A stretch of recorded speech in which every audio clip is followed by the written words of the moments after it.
State officials say Wisconsin's childhood vaccination rates are slipping again, and it's putting kids and communities at risk.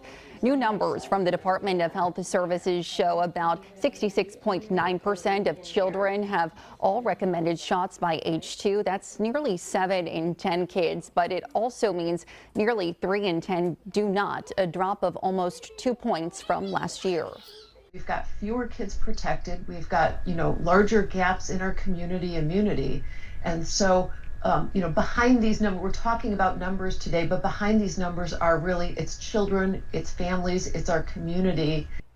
The new report also shows very small decreases in adolescent HPV and TDAP vaccines, while meningitis shots for teens ticked up and adult vaccine rates held steady.